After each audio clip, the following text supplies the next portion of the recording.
What happens at the end of time? Are the floaters in my vision actually dust in the webcam of my robot brain simulator? Answers to these questions and more on this episode of This Paranormal Life. Hello and welcome to another episode of This Paranormal Life. This is the weekly comedy podcast where every Tuesday we investigate a different paranormal claim and try and get to the bottom of whether it's truly paranormal or not. As always, you're joined by myself, Mr. Kit Greer-Mulvenna, and this guy, Mr. Roy Powers. How are you doing today, Roy? I'm doing, well, actually doesn't matter how I'm doing, does it? Because we're not here to talk about me. We're not here to talk about you. We're here to talk about the paranormal. No one gives a how either of us are doing. Wow, it's only taken you 200 episodes to figure out that I don't give a shit how you're doing, bud. It has been a hard week, though. Side note, it's been really... Oh, really? It's been tough recently. Why don't I just turn off the fucking recorder and you just bore me to death with your personal problems? Well, you How asked about that? at the start of the... I'll just turn off the camera. All right, yeah, I'm all ears. Not like we're on the clock. Not like my car's parked outside and the meter's running up.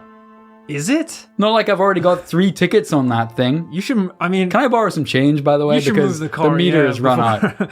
That sounds like you're going through a lot. Unfortunately, I don't give a because this is a paranormal podcast, baby. We're not talking about feelings. Although, as I said, it has been a really hard week for me. She picked up the kids last night, all 6 of them. You know, I thought one of the little bastards would at least want to stay, but they were actually pretty keen to get out the door. Yes, so they were pretty keen. Problems. Yeah, okay. Sorry. She picked up the kids. Yeah, I'm not going to even ask. So I'm actually going to need to borrow some change. Well, because those little guys, those little rugrats were paying rent. So I think your tickets on your car are the least kids are important, but my Honda is very important to me. It's like my child. Well, she took my Honda too, so now I have no car child and no regular Now you're child. Speaking my language. I'm really sorry to hear that. Yeah, it's been tough. That's definitely enough personal information for the top of the podcast, Rory. It's about time we dived into today's story. And I should say thank you so much to Pamela Newport for sending this one in to this Paranormal Life podcast at gmail.com. It was the summer of 1692 in Cape Ann, Massachusetts, in the early days of Pilgrims and Puritans in America. Cape Ann was right on the coast, tranquil and beautiful, but something was about to go very wrong. Ebenezer Babson was a local farmer and a man who valued his sleep, as just like any farmer, he had to get up early and go to bed early. But that summer, something started interrupting his precious sleep. Ebenezer's famously love their rest. Yes. I'm thinking mostly, of course, of Scrooge. Sure. Which was also interrupted by 3, not demons, but spirits. So I'll be interesting to see if this Ebenezer that we're dealing with today is also having some sort of paranormal experience. It's Christmas Day. All right, it's the same Ebenezer. Kermit was walking in the courtyard. All right, so specifically the Muppets Christmas Carol. I accidentally printed, yes, the Wikipedia plot summary of Muppets Christmas Carol. Ebenezer is really a name that should come back. Yeah, I think it's baller. Ezzy, people call you Ez for short. That's kind of cool. I like that. It sounded like there were some people stumping around his house. Junior, are you making that racket? Stop it at once. Get back to reading your Bible. Junior? But it wasn't Junior. In fact, Junior was studying the Bible. Not only that, but the entire family had heard the noise too. And yet there was nobody to be seen. Oh God, it's time to start putting that study into practice, Junior. It's not enough to read the pages. You need to start speaking them aloud. He's like, I only got to like the first gospel. I don't know anything. Just keep reciting the same first couple lines over and over. I got to the bit where he's made the trees. All right, grab a branch and start swinging. I got to the point where she takes the apple. Was she supposed to take the apple or not? Well, the next day, he was walking to the house after a long day of farming when he caught sight of something that made him stop dead in his tracks. 2 oddly dressed men were walking out of his house. They noticed Ebenezer and both ran like hell into the cornfield behind the house. Whoa. He rushed inside to make sure his family were safe. Who were those men who were in here just now? His wife had no idea what he was talking about. What do you mean? Nobody's been here all day except us. Kids, did you see anyone? The children shook their heads, but this wasn't enough for Ebenezer. He grabbed his gun and ran out behind the house. Looking around, down the barrel of his gun, he locked eyes with the same men he'd seen sneaking out of the house. The trespassers took off running again. Ebenezer was on their trail, but lost sight of them once they reached a swamp. Pacing quietly amongst the dense vegetation, Ebenezer heard the men whispering. Creeping closer, he could just make out what they were saying. "The man of the house is now come, else we might have taken the house." A shiver ran down his spine. His family were in trouble. And just as unsettling, even though Ebenezer was so close that he could hear these guys mumbling and whispering to each other, he couldn't see anyone. No, that's not good. Because he's out of the corn now, isn't it? You said he was in a swamp? He's in a swamp, yes. Jesus. In this situation, Rory, what are you doing? If you catch people invading your house, running away, and then mumbling to themselves, we're going to take the house in the end, though. Are you evacuating or rigging your house like Home Alone? Yeah, it's kind of the worst case scenario where you caught them, they got away, and you overheard them saying they're coming back. Yeah. It's the worst of every situation. I'm not really sure what to do. Home Alone style booby trap isn't a bad idea. Now, you did say this was in the 1600s, I believe. Late 1600s, yes. So that is going to limit the amount of Home Alone style booby traps you can lay. Yeah, there's no walkie-talkies or any of that fun stuff. You can't crush up any Christmas tree baubles to lay at the very front. I think at that point in time, a Home Alone style booby trap was a shotgun with a string tied to the trigger on your stairs pointing at the doorway. Yeah, very much Kill Bill sitting in a caravan with a gun pointed at the door. Right, it was just manslaughter. Yes. He felt like an attack was imminent. Not wanting to hang around and wait for it, the whole family did indeed flee to the nearest garrison, a small group of troops stationed at a fortress to defend the town. As soon as they were inside the garrison, they heard a sudden thundering of people marching outside. It was as if an army had appeared outside the building in the blink of an eye. Everyone present thought, this is it. A Native American tribe have ambushed us. It's over. But Ebenezer Babson wasn't afraid. He kicked the door open, burst outside, gun in hand, ready to face an entire battalion single-handed. But the only people outside were the same two little he'd been dealing with all afternoon. No sooner had he raised his rifle to take aim at them, once again they scampered down the hill before he could take a shot. So weird. It is weird. It's like they're following him at this stage, but it's like they're staking out the village and the location and his farm. Yeah. But anytime he catches them, they run away. But all this ruckus had caught the attention of the whole garrison. The soldiers asked Ebenezer, "Sir, did you get them? Who was it?" Ebenezer replied, "No, I'm not sure. I think it was natives." Why is the garrison asking Ebenezer if he accomplished the mission? Aren't they the ones that are supposed to be doing things? I don't know. They were on their lunch break or something. They didn't see it. Who's Ebenezer? All these people are like, "My liege, Ebenezer the Great. Did you manage to capture the assailants?" I don't know, man. I think, to be honest, Ebenezer is just a guy panting with a gun drawn. Yeah. And they're like, "Hey, yo, what happened? All right, buddy, take it easy. Let's de-escalate this situation." The soldiers were all convinced they were now under threat of Native American attack, and the two guys skulking around must have been scouts. And so a long and lonely night drew out, where everyone slept with one eye open. The garrison kept a close watch that night, and the night that followed, but there was no sign of an attack. You ever try to sleep with one eye open? I haven't. It's really hard. Yeah? Yeah. What are you worried about that you have to sleep with one eye open? Just thought it would be a cool party trick, like Gandalf, being able to sleep with your eyes open. But it's pretty hard. It's pretty difficult. That's all I'm going to say. Turns out one eye gets pretty damn dry. Yeah. And it gets stuck that way. You got to swap over to the other one.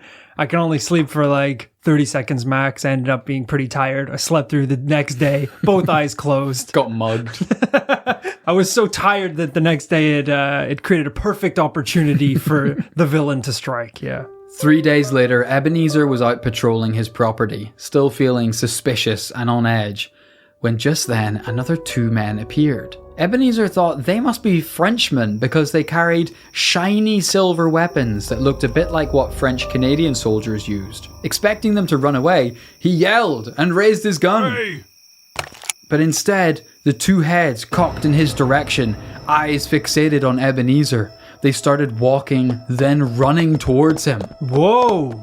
We know, and he knows, that his gun is about as accurate as a potato gun and reloads just as fast, so he knows he can't take them both out before they reach him. In the 1600s, firing a weapon at an assailant was also a dice roll. There was a chance you yourself would die. Those things were basically made of dirt and metal. There was as much chance as the bullet going forward as the bullet exploding and blowing off your fingers. Yeah. It was a real risky move back then. And even if you did manage to shoot the shot, it was about a 3-day reload till you could fire another one. So you're best of... there's a reason they put a knife at the end of the gun. That's all I'm saying. You had to, once you took that shot, you had to go back to your house, schmelt down your rings and jewelry into one bullet, and spend the next couple of days loading it. I kind of love the fact that putting a bayonet on the top of a gun was kind of like when Apple release a new laptop, but provide an adapter so you can use all your old cables. So they're kind of like, this is the future, but I know you guys loved your knives and you really depend on your swords. So we're going to make this gun also a sword, just in case. It's got, you're easing them into the future. It's a great point. It's like, imagine if the first time, I don't know, a samurai sword had been invented. They were just like, and just in case this doesn't work or you can't figure out how to use it, we've just put a spiky rock on the bottom of the handle. Yeah. Just in case you need to bash someone's brain in old-fashioned style. And I hope, in 10 years' time, when I get handed a pipe that can turn another human into glass, there's also just a gun on the other side. In case you miss and you just need you blast off. So heart-pounding, Ebenezer started sprinting away for his life. Thankfully, he had the home advantage of knowing his own land and the shortcuts, so he beat them back to the garrison. Leaning on the iron door, Ebenezer paused to catch his breath. He heard the sounds of commotion and unrest outside the door, but the shots and yelling and violence never came. Ebenezer grew frustrated. What in the name of all that is holy is going on? The crazy thing is, at this point, Ebenezer and his family were just one of a vast number of eyewitnesses to these strange men. Many people in the surrounding area had seen them. They were very hard to describe, but everyone agreed on one thing. There was something foreign about them. Their clothes and weapons weren't like those of the townspeople. Some wore suits made of shiny metal and carried long silver firearms. Some looked like Native Americans, but they all gave off an evil vibe.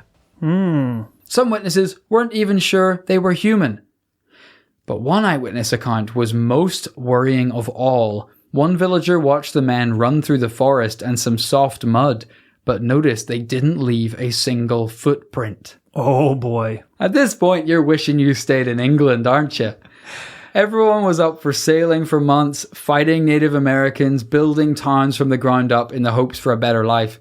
But when ghosts and demons are hunting you, you have to wonder if God wants you to be in America. Yeah, that's a bad... you went on that boat for a reason. You heard the grass was greener on the other side. And now you're seeing guys who don't leave footprints in the mud. And you're questioning whether or not the voyage was worth it. Because the voyage was pretty bad to begin with. And now, you know what?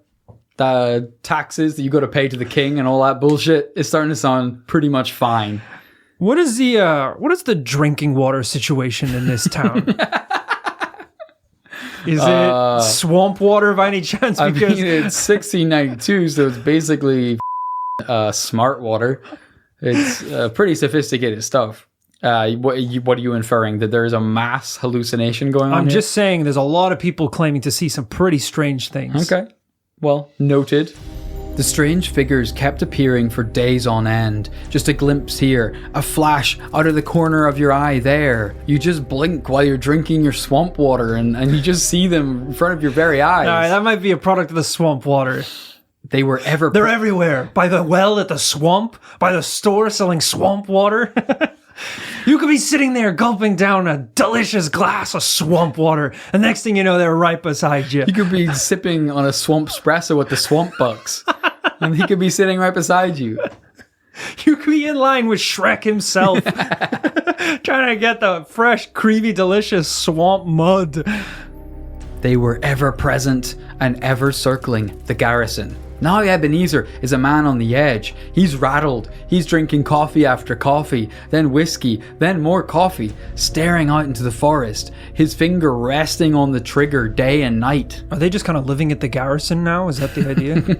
Problem is, back then, there's no police force.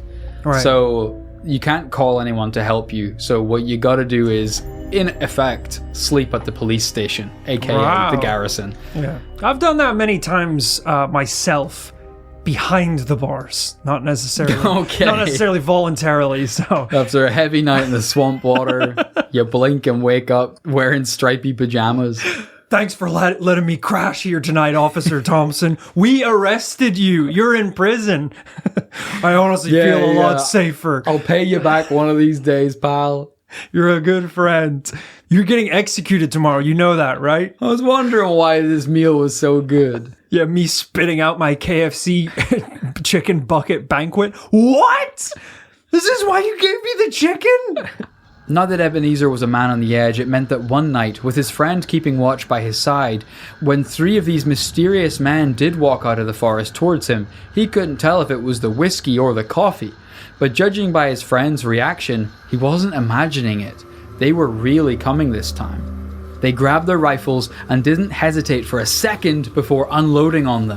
But the 3 invaders dodged every single bullet. They were bending and shape-shifting in slow motion like Neo, just dodging every shot. They were avoiding the gunshots so effortlessly, Ebenezer stopped firing altogether as more of these strange men came out of the forest. Luckily, he had backup. A dad squad had assembled along with the garrison to defend the town. And they had too many bullets to dodge, or so they thought. They opened fire on the 12 ghostly figures, but didn't manage to injure a single one. Wow, 12 now? There's 12 of these. So the garrison started marching towards the figures while firing on them, causing them to scatter back into the forest. The leader of the guards spoke up. "You 2, head through those trees. I want you 3 down the south end, while you 3 go the other way. The rest of you form a perimeter. We're not losing these sons of bitches this time."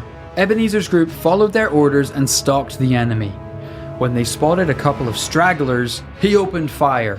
This time, to his relief, their targets slumped to the ground. Whoa!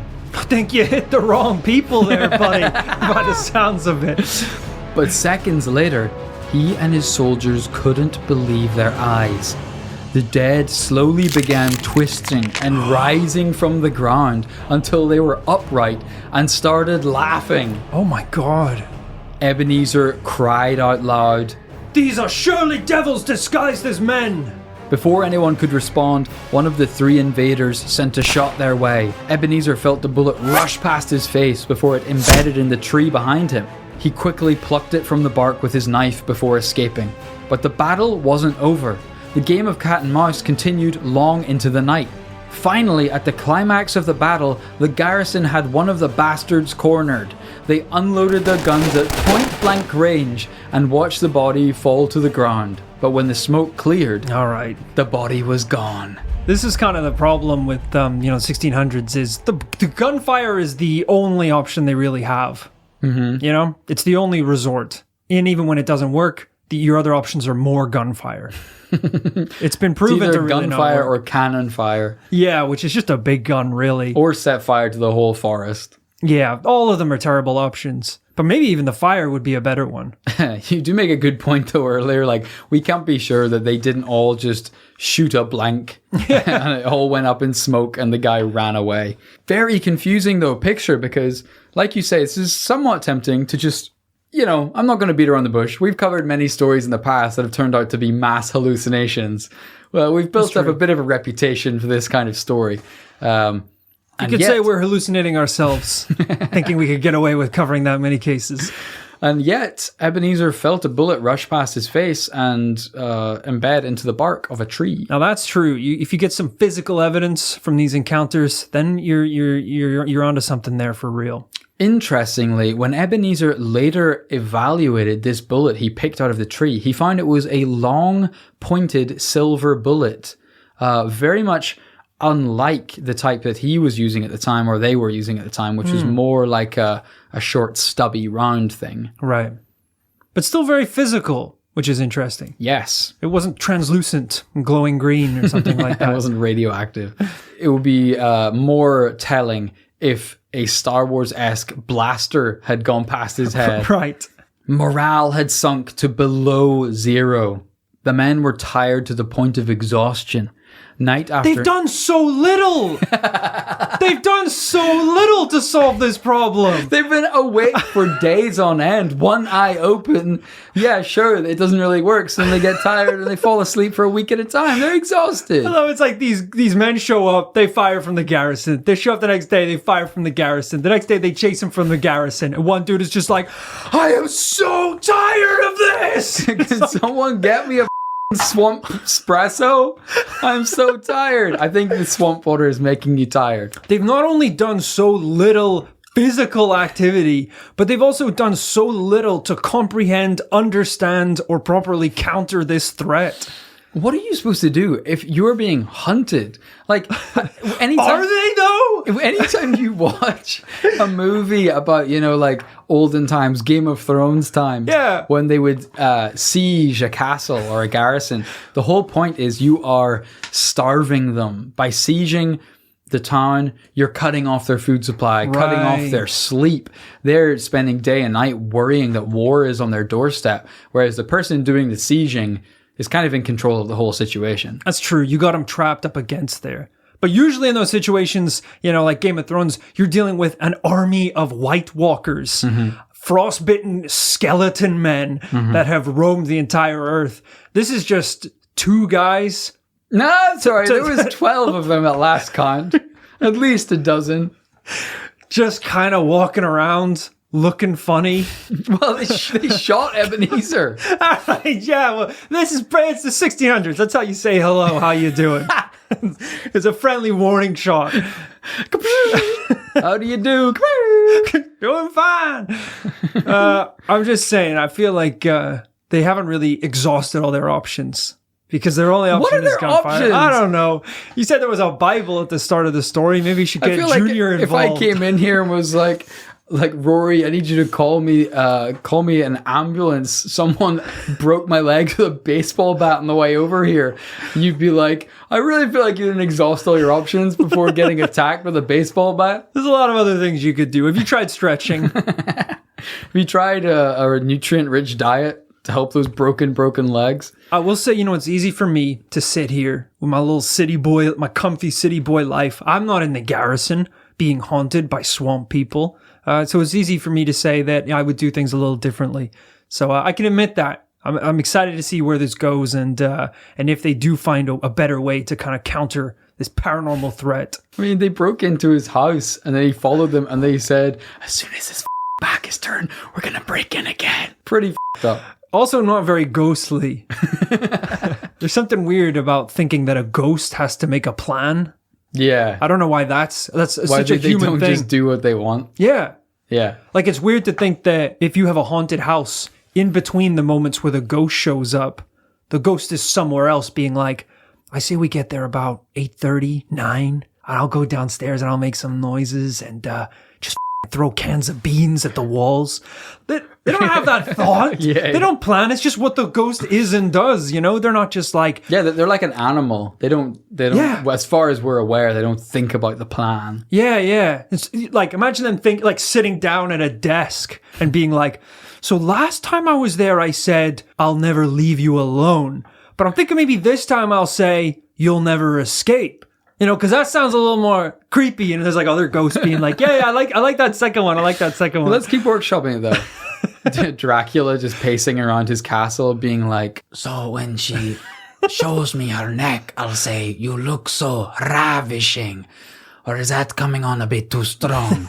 I think honestly, this is the same ghost from earlier. I think honestly, Dracula, there's no harm with going with the classics. I want to suck your blood. The audiences love it. It really It's so responded. overdone, I know though. it's overdone. I know it's overdone, buddy. But honestly, it's a classic for a reason. You know, it's a hit with the old guys. It's a hit with the young guys. You know, I was the first guy to say that. I as know well. you were the first, and that's And it's Terry took the line for himself, and he claims it for his own. Look, I've been how long have I been your friend for? 9, 10,000 years? Sure. I know you better than anyone else on Earth. I'm telling you, just go in there, lay down a classic I want to suck your blood, and dive in there on the neck. They're gonna love it. I'm telling you. And if you need me, give me a call. I'll chuck some beans around the place. Okay, I'm gonna go into the next room. Wish me luck. Hey, baby, I want to suck your blood. No, it's not like that. No, ow! Don't be like that. Don't hit me. Like I said, the men were tired to exhaustion. Night after night, it was the same thing. Sometimes they could hear the strangers deep in discussion in a language that none of them could understand. And things only got stranger from there. During a routine patrol, one garrison scout spied a group of 11 of these weirdly dressed spectres standing in a circle performing synchronized incantations. They're dancing? As word of these men and their antics spread, residents of Cape Ann were getting seriously scared. Had a group of witches descended on the town to curse the people who lived there? It was feared that these bizarre apparitions could try and take over the whole town. And so, reinforcements were called in the form of 60 beefcake soldiers from nearby Ipswich. Their leader was the no-nonsense Captain Appleton, and his first move was to give the tired fighters a pep talk. Come on, lads. I know you're worn out, but we're here now. We're going to help you. We're gonna cut off their balls, stuff them in their mouths, so when they die, they'll die with their balls in their mouths. He wasn't very good at pep talks. A shaky voice emerged from the corner of the room. You don't know what it's like, facing the powers of darkness, sir. Captain Appleton looked around to see a young soldier looking so tired he was close to death. Whoa. We've been pummeling them with lead and steel, but we may as well have used snowballs. Captain Appleton's stomach was in knots. As experienced, brave, and handsome a captain as he was, he'd never had to fight against an enemy like this before. What if they didn't even have balls? His pep talk would be useless. It must be hard to kind of rally up the troops when you sound like you're a character from a children's TV show. Captain Appleton? Yeah. From the fruit forests? He's an apple. He's an apple with a hat. There's no way he's not an apple. I earned my stripes in the apple orchards of Ipswich. You don't know what it was like on the front line to see your brother split in half, sliced up. You know what they say about the Apple Squad? We're rotten to the core. But standing facing the garrison gates, with his men waiting for his orders behind him, he had to steel himself and face the enemy. Open the gates! The captain and his men stepped outside the garrison and looked down to the forest where they saw the spectral army charging towards them. The men waited for the captain's order to aim and fire on their enemy, but the order never came. The captain just stared with abject fear in his eyes. Suddenly, he fell to his knees and cried out to God. Heavenly Father, rid us of these devils. Deliver us from this evil within thine divine power. His men looked at each other. The raging army sped towards them still, guns and weapons glistening. He called out to the others. Come on, boys, get on your knees and pray. At this point, you're regretting coming to America. You're regretting joining the army. This is a bad sign. When the leader of your squad has dropped to his knees and is begging for mercy. I'm starting to think he did earn his stripes on the apple orchards of Ipswich. All the soldiers must have been like, we were praying to you. We were praying to get you here. You were supposed to be the one to help. Come on, boys, let's pray for a quick death. I'm just imagining him kneeling down and being like, we have to pray. It's the only way that these ghostly apparitions can't hurt us. We already know that their weapons aren't of this realm. I mean, think of the bullet that was recovered. I mean, it turned to dust, didn't it? Didn't it, Ebenezer? He's like holding the very real metal bullet. Yeah. Definitely. I'm just gonna be back in the garrison though. If we truly believe that they do not exist on our plane, then none of their weaponry can hurt us. It won't even bayonet through the stomach. Oh, it hurts! It hurts! Oh, heaven isn't real. I see nothing. There's nothing back here. I see the horns of the devil. They're not ghosts. They're just French. They're just Frenchmen. They look weird because it's French clothes. Obediently, the soldiers knelt down and bowed their heads. Lord, save me, Jesus, who art in heaven. In the name of Christ, demons be gone! The urgent whispering of prayer was interrupted by a high-pitched scream. The garrison were so scared they thought they might die then and there, but looking around, they saw the spectral invaders fade into nothing, leaving no trace. They had done it. They had defeated the spectral army. I just want to say, 20 minutes ago, I said we should get the Bible involved. In the beginning of the story. I could have saved these guys a lot of ammunition at the very least. I think you said one dude was so tired he almost died. Yeah. And no one thought we should just throw a couple Bible verses out here. It honestly, I feel like we should use this tactic more these days. It's just like an easy, quick, free tactic. And if it doesn't work, then no biggie. We'll move on to the next thing. Yeah. Just throw out a quick Hail Mary. Yeah, literally. Next time you're just getting mugged on the street, they got a knife in your face, just yell at the top of your lungs, in the name of Christ, demons be gone. And, they're probably still going to continue with the mugging. Yeah. They might give you a couple extra kicks now because you implied they were a demon. But it was worth a chance. I think it's a little bit in the vein of something you discussed earlier about getting into a fight and yelling out something along the lines of Gushkalmerngung. I believe it was Maglangaroon. Right, of course. To just kind of freak them out. To freak them out. They wouldn't want to attack you. It's a good idea. It might work. It's better than nothing. The only problem is, would you rather just be mugged and they get away? Or would you rather say, in the name of the Christ, demon be gone, and the man in front of you crumbles to ash? I think I'd almost rather just be mugged. Because that other thing is pretty weird. I thought you were going to say, in the name of Christ, demons be gone, and then he kicks you in the nuts, and you get the wind knocked out of you. Drop to the ground. They keep kicking you. Yeah, that's also embarrassing. Yeah. But yeah, I think... I don't want a man to disappear in front of me. That's a conversation that Nan and I have to have with people. Yeah. I'd almost rather say I'd probably just tell them I got mugged, even if he did turn to ash, because I'm not ready to have that conversation yet. Yeah. That's pretty scary. And I think we, again, in this episode discussing Maglangaroon, I think we decided it would be better to just say, please don't hurt me. Yeah, another good option. We should do self-defense classes. We should teach self-defense against the paranormal. That's a pretty good idea. I like the idea. And we will go toe-to-toe with violent criminals to test all of these in the real world so you don't have to. Yeah, we're going to be like Ross Kemp. We're going to go into the world's most dangerous prisons. And they're just going to put us in Gen Pop day one with all the most violent, racist, aggressive gangs you've ever seen in your life. And I'm just going to walk out to that courtyard. I'll probably pop my top off as well just to flash my pecs to intimidate them a little bit so they know who's going to be running the show right now. And yeah, I'll say, hey, you're a racist piece of shit. I'll go over to those guys. I'll be like, hey, you're a homophobic asshole. I'm going to really lay down the law here. We're going to make this place really a respectful prison. And they'll circle me. They'll gang up on me. And they got their fist cocked back, ready to unleash a world of pain. And I'll just drop to my knees and say, hey, demons, be gone. And I really hope they disappear, I'll be honest, at that point, because actually without the echo and the cool sound effects, it doesn't sound that impactful. Yeah, now that I think I probably delivered it in a better way than that. I won't just say, hey, demons, be gone. Because if they don't be gone, I be hurting real bad, real soon, real fast. I be gone. I be gone. My life be gone. I be pulp. I be prison bitch. And I don't want to be prison bitch.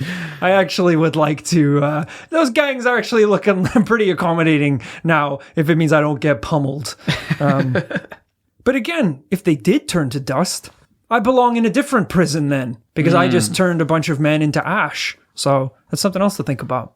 So this is pretty much the end of the main story of this spectral army.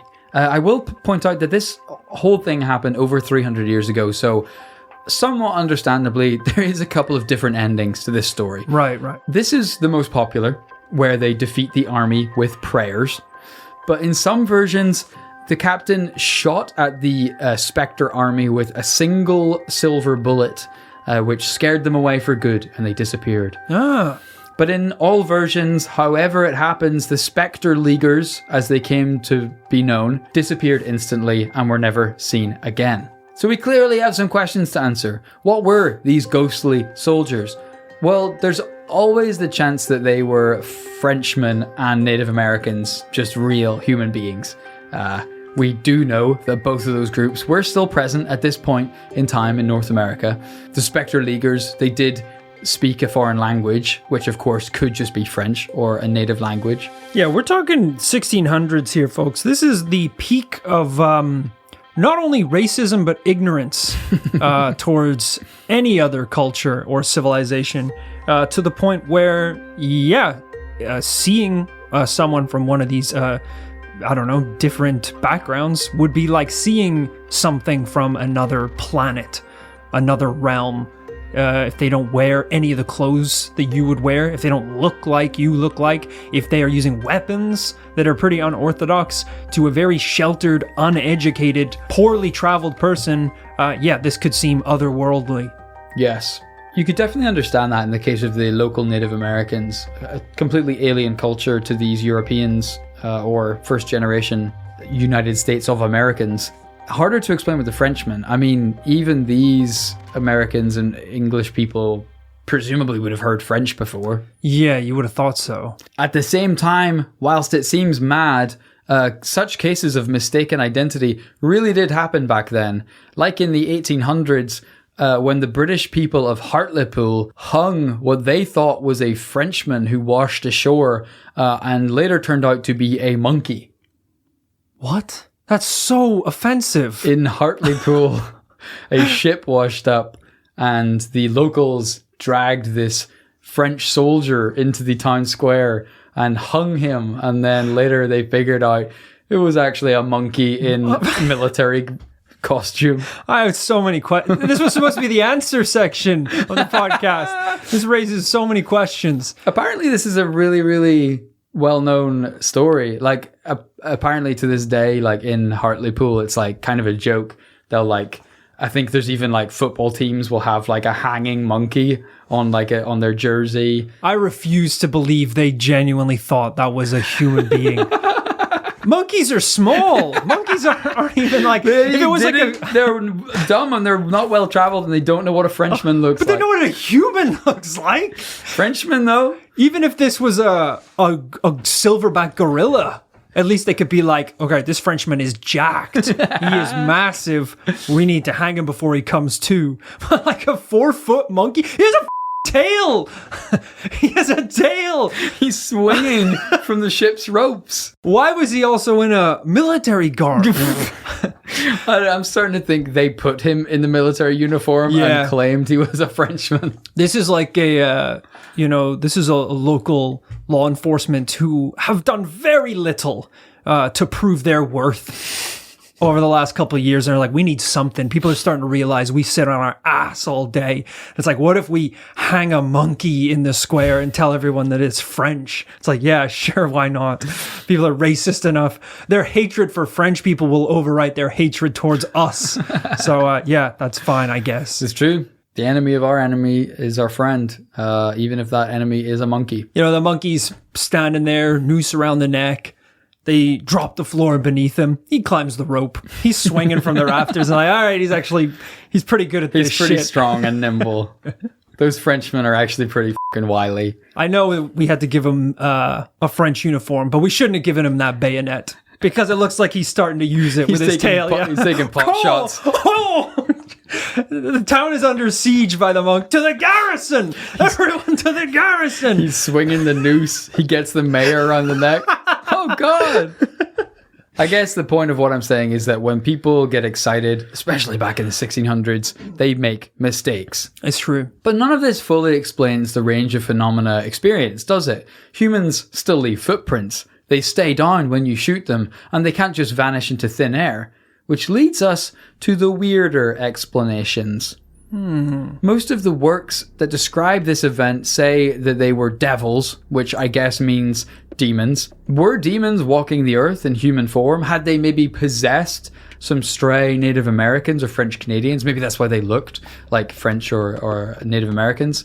Is it a kind of skinwalker situation? Right. Some kind of demonic possession. Or if you want to get really mad here, others think it may be possible this is a 300-year-old account of some kind of alien visitation or even time travelers. Whoa. Remember that the first accounts of these weird Spectre Leaguers said that they were wearing silver, shiny metal clothing with long silver weapons. That's true. And they said they'd be back. And did they mean to the house or do they mean back in time? And the bullet that Ebenezer pulled out of the tree was long and pointed. Now, people wouldn't... That's what bullets look like today. Yeah. But bullets back then wouldn't start looking that way for a long time. Not to mention, at different points, they appeared like kind of holograms. They were like partially see-through, like ghosts. Would also explain why they thought the whole thing was so damn funny. They're like pretending to die and then get up. They're like, you idiots. Yeah. We're hologram teleporting ourselves from the planet Geshmergen. You can't shoot us with your guns. Yeah. Although the bullet that retrieved was not holographic, right? It was a real bullet, allegedly. They pissed them off at that point, yeah. They had really actually touched down at that point. A lot to unpack here, Rory. We can for now just focus on the core issue of, do you think these were really a ghostly army or were they real humans? You know, it's tough in a case like this where you have so many explanations. Usually a good paranormal case is the one where there are no explanations. You know, where you come to the end and you're like, there is no way this could have logically happened in a normal way. It has to be paranormal. And even though we have lots of paranormal explanations, it definitely does muddy the story a little bit. The fact that these guys were seen so many times, but in so many different ways, you know, you'd almost wish it was just holographic people that were showing up, not people with metallic suits and weird weapons, and then an army of ghost men that were walking through the swamp. You know, you need like one or the other. Yeah. Exactly, yeah. I do like the skinwalker route, though, where it's possibly a possession or some sort of shape-shifting creatures taking the forms of other humans. It's really creepy stuff. It certainly is. Now, unfortunately, we have some hard decisions to make because at the end of every episode of This Paranormal Life, we got to decide whether it's actually paranormal or not. So, today, Rory, if we have to give this a yay or a nay, do you think this was paranormal or not? I wanted to really put myself in the mindset of these villagers. We don't have any swamp water, but I did, halfway through recording the podcast, go out to your garden and go down on my hands and knees and drink from a puddle that I just found. And I thought that would get me into the twisted, all-natural mindset that these guys were dealing with at the time. And I feel sick. You do look so exhausted you might die. I do. I think there was like a sewage runoff or something around the back of your flat. It was a really bad puddle. I don't even think it was water that was in that thing because it was brown, rusty. It was really bad. Yeah, you know, I got this place for cheap, right? On account of all the historic nuclear waste buried at this plot of land, right? You should have warned me before I even came here that was the case. I mean, I'm looking at the puddle right now. There's a giant canister with a radioactive symbol right beside it. I mean, I feel like you should have been able to spot it. Well, I saw the thing, and at the very least, I thought I'd maybe get some powers. And that didn't work, did it? So you knew it wasn't water. Of course I knew it wasn't water. It's glowing green. I don't feel like a Teenage Mutant Ninja Turtle yet. I don't really understand their mindset, but I can now see backwards in time. So I possibly will be able to understand it. I don't know. This is a tough one. Look, it's kind of like last week. We're dealing with people here who went through something so traumatic that the town itself had to basically seek refuge in the garrison. Last week, we had a town that was put under such threat that they had to just leave the town altogether. That is a good bit of evidence because it goes to show that what they were dealing with was convincing enough to affect their lives pretty substantially. In last week's case, they completely abandoned the town. In this case, they had to call in additional army soldiers to deal with the threat. But it sounds like they could have probably dealt with the threat by themselves. Okay, well, that's your opinion, which you're entitled to. Well, Captain Apples didn't exactly do much more. He just kind of went down. He just begged for mercy, pretty much. Well, he brought down the divine justice of our Lord and Savior, who, of course, vanquished the paranormal enemy. I think anyone could have brought down the divine justice. He doesn't strike me as much of a holy man. He strikes me as... spoken as somebody who wasn't in the Apple Wars of Ipswich. Yes, it was a snowball fight, but with apples. I don't know. I almost want a clearer picture of what happened that day, and maybe a bit more evidence. I'll paint you a clearer picture. Did you know that this town is only 20 miles away from Salem? Wow, no, you didn't talk about that much. This is all happening at the same time as the Salem witch trials. What? There was a bit of a paranormal panic going on, my friend. Oh my God. You won't believe how many monkeys were hung in the courtyard. I think Ebenezer himself actually had some involvement in the witch trials in some way. Like he was involved in those cases. I guess what I'm trying to say is that Salem is one of the most famous kind of paranoid moral panics in human history where people's imaginations wildly got the better of them, and they sadly condemned a lot of totally innocent people to death. And I'm starting to think that something along those lines was going on here. People in North America at that time did want Ebenezer dead. They were just called Native Americans because Ebenezer and his kind had taken their land. For me, it's kind of too hard to look past the fact that they probably were being attacked by humans of some kind, but that the paranormal panic that was going on from things like Salem was making people think it was maybe more paranormal than it is. Easy for me to say, sitting here 300 years later, but that's just what I think. And I think that's why I'm going to go with a no for today. Yeah, now that you say it like that, it's pretty bold to assume that when you came over and stole someone else's land, that the only people you think that would be wanting to deal you any harm would be ghost warriors from the future. From the future, possibly. It's like, well, who else could it be? No, there are real warriors from the past and present who want you dead. You built your house on a campsite that used to belong to them. They're not going to be very happy about this, Ebenezer. Yeah, I think that is probably the most logical explanation. As you said, if this was the time of the Salem witch trials, paranormal paranoia is at an all-time high. And, the witch thing is being done one town over. What are you guys going to do? We'll do ghosts. That's the kind of vibe I get. And I think that means, ladies and gentlemen, that we do have to chalk it up to a double no on this week's episode. But thank you so much to Pamela Newport for sending that one in to us. Yeah, thanks, Pamela, for all. Another dud story in the book. That's quite enough, Pamela. It was a dud. Of course. Exactly. Sure. And you shouldn't have sent it in because it was a dud. You shouldn't. You're getting a reply right now. Subject, appreciate it. Demons be gone. We hope you enjoyed this week's investigation nonetheless. I mean, Christ, if you didn't enjoy no's in this paranormal life, you probably wouldn't enjoy the show at all. But God, Rory, this dry spell has to end. We got to bring a yes back for the listeners. Yeah, we had a while where we had like 2 yeses in a row or 3 yeses in a row. Yes. Quite recently. So yeah. I can't believe the Flying Dutchman was a no, personally. I mean, I poured my heart and soul into that case and it came out double no. Unbelievable. Ridiculous. So hopefully next week we can bring you a brand new tale that is more likely to give us that elusive double yes. As always, thank you so much to Cami Toman for editing this episode and Amy Grisdale for researching it. Guys, we have only one thing to announce this week, kind of a special announcement, if you will. Ooh! If you're a long-time listener of This Paranormal Life, you will know that me and Rory don't just do paranormal podcasting, but we also make music.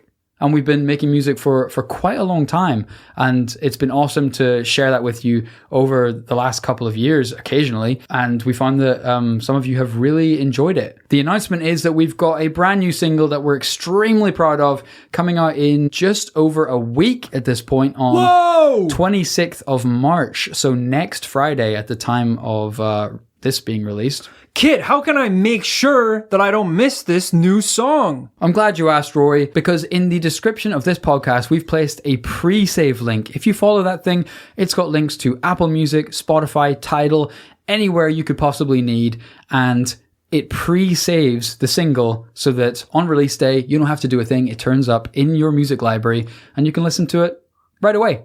Wow, how easy. So we're going to do an exclusive preview of this single at the end of this episode. And if you like it, follow that link and you can pre-save it. The pre-saves are actually massively important to us as well as artists.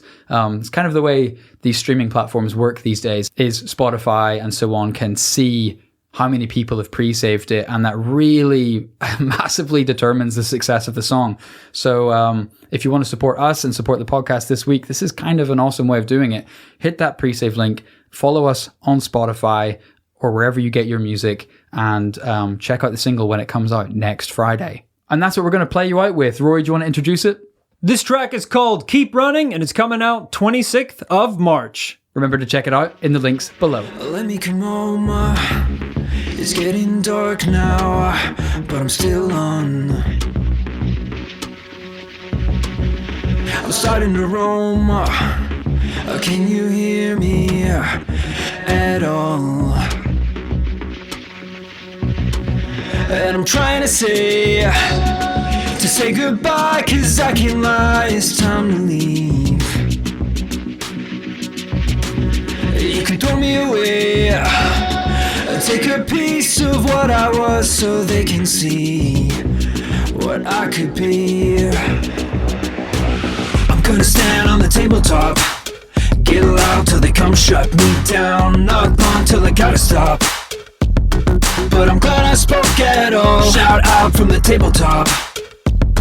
And I'm lighting up the walls, knock on till they turn me off. But I'll keep running, yeah. I'll keep running, I'll keep running, I'll keep running, I'll keep running, keep running, I'll keep running, I'll keep running. You're running around, asking me questions that I should know. And maybe someday you can tell the answers. I said hello with a broken smile. I try to hear you, but your voice is far away. It's soft spoken, you can throw me away. Take a piece of what I was so they can see just what was broken. I'm gonna stand on the tabletop, get loud till they come shut me down, knock on till I gotta stop. But I'm glad I spoke at all, shout out from the tabletop. And I'm lighting up the walls, knock on till they turn me off. But I'll keep running, yeah. I'll keep running, I'll keep